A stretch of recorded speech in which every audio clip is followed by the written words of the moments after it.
So this is a build that I've kind of worked on for about a month now. It's not the prettiest build, but it gets the job done really well so far with the last week or so of messing with it after finally having like a last couple of components installed. So I guess when I went about this build, I went kind of backwards with it. I started with the case and the motherboard as kind of my picks for it. So the motherboard is the Asus TUF X870 plus Wi-Fi. So it's got the cool Wi-Fi dongle for it. But the case, it's kind of one of those like ones with kind of the wood trim on it. You can see we've got the nice walnut right here on both sides of it, but that's about it. And the decorative cat hair. So I've done builds kind of halfway similar to this for both of my parents now, and the cases that they got were a little bit different than this one. This one has a nice handy door on it. And this just made it a lot easier to get in, install stuff, and pull stuff out. So it was really cool to have that. So kind of some of the details that we're dealing with in here is, let's see if I can get a good angle on this.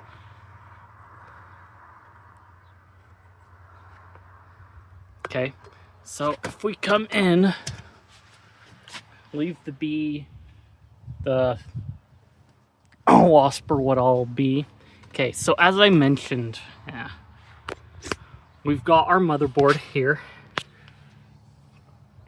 So that's the motherboard. I think the hardest part to deal with was probably the RAM, obviously. And RAM, for the most part, I think it is starting to taper off, but video card wasn't too hard. After I got the RAM in, I knew it was like off to the races pretty much. All I had to do was pick a video card. So yeah, I started from basically getting the motherboard in the case, and then getting the CPU, the cooler, the RAM, and then the video card. The power supply I kind of got just off a whim. So I think, yeah, if we start from the order. So the case first is kind of the first thing I got.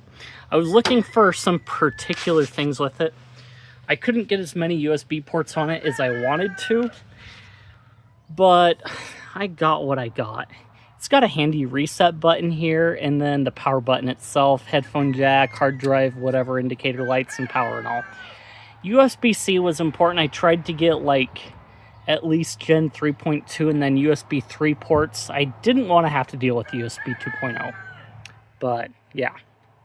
I think I ended up having to deal with USB 2.0 at least on one of these. But then I went on to the motherboard.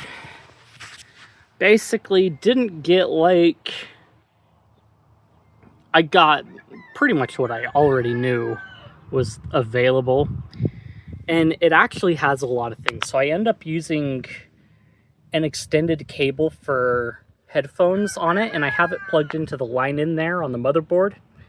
And then we've got, like, I haven't figured out how I'm filling up all the USB ports as of yet, but the 2.5 gigabit port, you can bet that's filled now. The Wi-Fi 7 on this board, because it's equipped with Wi-Fi 7, has been really nice when I've had to deal with it. This is the dongle for the mouse that I've been using, but yeah.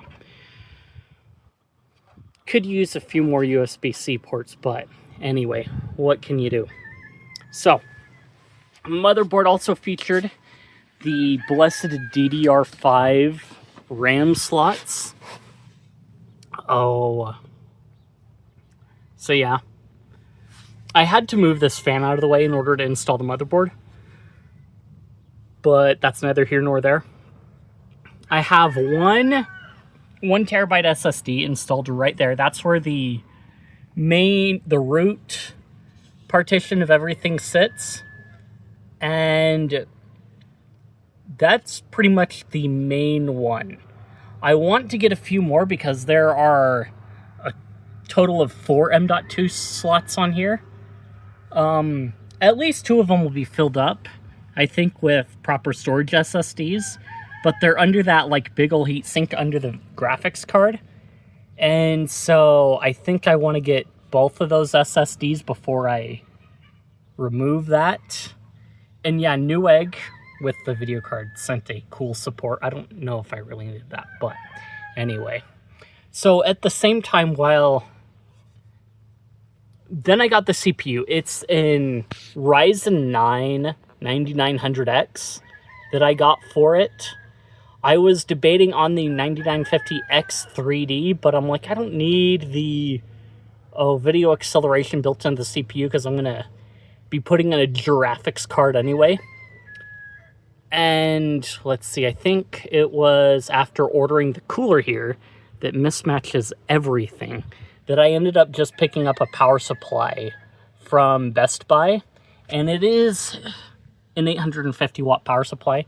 It has a smart thermals, whatever, so when it gets hot, it just turns the fans on quietly and then like cools long enough to cool it off. But yeah, so I haven't installed the program for it yet, but this is basically a display for the system info for the graphics and everything. So it plugs into one of the USB 3 ports there, and that's a USB-C cable right there. So there's a program for Linux that lets you output stuff and customize the display on there.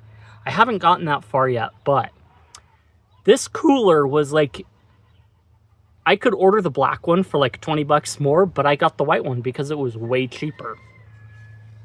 So yeah, as mentioned, 1 terabyte SSD holds all of the root storage. Now, I've got in here, I don't think you can see it through there.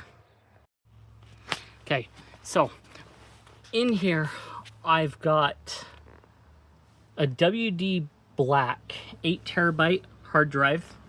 That's basically my home partition. It's kind of a mess here. The WD Black, it actually works pretty well considering it's a hard drive. The games spin up just fine on it, and they're actually pretty quick considering it's a hard drive. And I've been using SSDs for the last few years purely, and so going back to this, I've noted there were some hiccups at first with loading up my home directory and logging in, but those have since pretty much smoothed out. It does take an extra second to, after logging in, to get up and going, but overall it has done really, really well. I may do some reconfiguration and offload certain things later on once I get a couple more SSDs as noted in my other stuff, but the WD Black has been working pretty well, and it's 8 terabytes, so it can hold pretty much everything. And then, yeah, I hate modern cases and how they have everything. Can we just have everything in one spot? Okay, so the hard drive may have interjected itself after the build was complete, but interject that in and get it over with, right? Okay, so next was the trial of the RAM. So I had been looking at a couple different brands, and the hardest part, I was using PC Part Picker for kind of like my stock pricing for pricing things out. And the hard part about PC Part Picker is it doesn't have the specific serial numbers and what have you for the sticks of RAM. And you need those in order to determine if your RAM is actually compatible with your motherboard and every hardware combination. So the T-Force sticks weren't the first ones that I picked up. But these are the ones that I had made sure double checked should work with the motherboard, and they worked flawlessly. Hard part are the hiccups that happened with shipping and contacting the seller about like, hey, how long is this going to get to me? Apparently it got lost in the post office somewhere along the way. But anyway, so it took like an extra, I think, half a week to get to me than it really should have. But yeah, once I got that done, I had the 1 terabyte SSD and the RAM installed with this after the CPU and everything else. And so from there, I was able to install Cache OS just fine. I tested a couple games on just the CPU, and about 90% of the time it just crashed after a bit. Like Postal 2, like, eventually froze on me even. So yeah.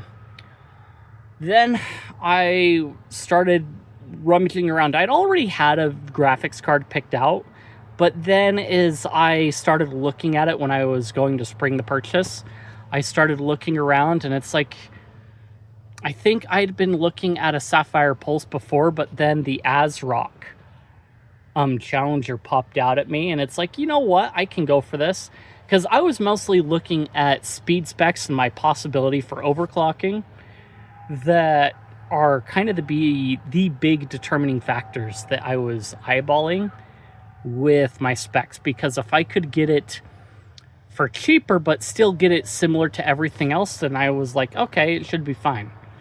So yeah, so here we are at a 9060 RX 9060 XT on an ASRock Challenger, and it's only a 2-fan one versus like some of the 3-fan ones that they've got out there.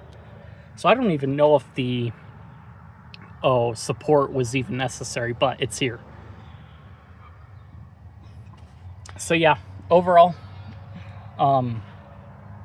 again, like I said, there were certain things that I was looking at that, didn't pick the X3D CPUs because I knew, I'm like, okay, I'm going to put a graphics card in here anyway, so it doesn't much matter. And then I was looking at AMD because Linux compatibility.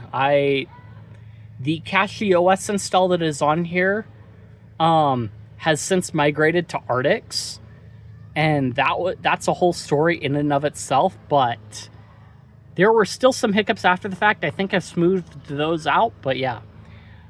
This is basically the build. Other than like getting some extra storage down here, it's been served me pretty well for the last week and a half so far.